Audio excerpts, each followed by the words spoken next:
HCAM hosted an interview series with District 2 Democrat primary candidates for Governor's Council. The primary election takes place on September 3rd. Here's a look at the interviews with all four of the candidates. But can you please describe the experience and skills you have that distinguishes you from the other candidates in this year's Governor's Council race, and why you believe that you are the best choice for the position?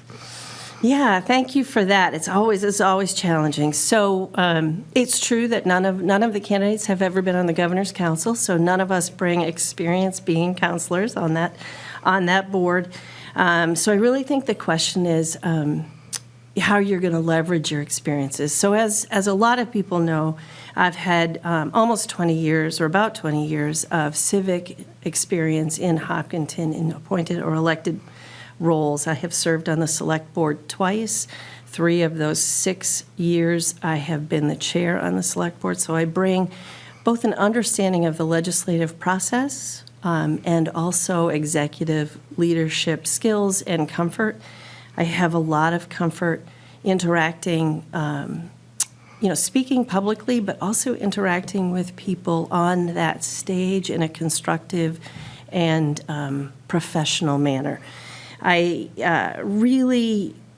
work as a social worker is really what brought me to it, though. So I feel like the biggest thing that I bring that is potentially a little different than my opponents, colleagues that are running for this spot, is my ability to advocate for other people, and who need the system to work a little bit differently for them, or need to be considered when we're making our decisions. I believe I'm the best candidate because I work with judges 8 hours a day, 40 hours a week.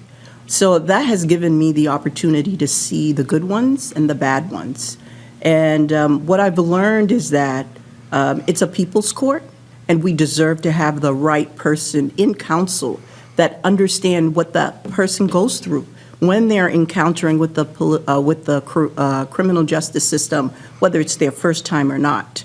I understand what it means when a mom or family member comes in and petitions a Section 35 for a loved one that is impacted by substance abuse, which should be considered as a disease. We need to make sure that judges are not incarcerating people with these diseases, but simply helping them get the treatment that they need in order to be better contributing members into society. One thing I speak another language. It's important to provide resources and access, and judges understand that when people coming into court, they need an interpreter, that they're not just put in a position that they don't understand the legal system, and that they get the services that they need in order to continue with a criminal case or legal issue that they may have in the community.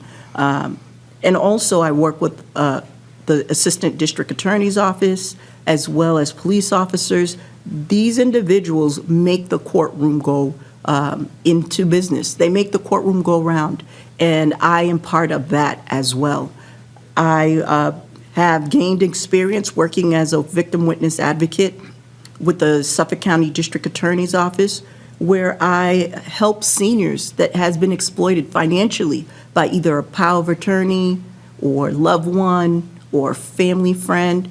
We need to protect our seniors and to make sure the judges that we nominate understand the signs when people are being exploited. I have a lot of experience. I've been a busy trial attorney for 28 years now, since 1996. I've tried a lot of cases, Tom. I've tried cases in the district courts, the superior courts, the probate and family courts, housing courts, handled matters in the Board of Industrial Accidents. It's what I went to law school to do. So I've spent half my life as a trial attorney in front of judges. I've learned how to read judges. I've learned what makes a good judge and, unfortunately, what makes a not so good judge. And then, as I referenced the Judicial Nominating Commission, there's a lot of lawyers out there, but very few have actually been appointed by the governor to be a part of the first step of the process, the JNC. And I sat on that board for Deval Patrick for the better part of his terms, and really dialed in on what takes to make a good judge. A crucially important decision that affects people in this community on a regular basis, whether it be an issue of liberty, a family issue involving child custody, whether it be an important financial matter, a housing matter, or a labor issue. My body of work really does set me aside from the other candidates based on that experience. I've been a litigator for 10 years. I'm a lawyer. But before that, I wore many hats, like judges have to wear many hats throughout their careers. First and foremost, I am the son of Irish immigrants. I understand what it's like to immigrant to this country. I used to live in Ireland as a child. But I was also a veteran. I am a veteran. I used to be. I'm a veteran. I worked in blue collar most of my life. I was a union electrician. I've got the support of many unions. Many have endorsed me.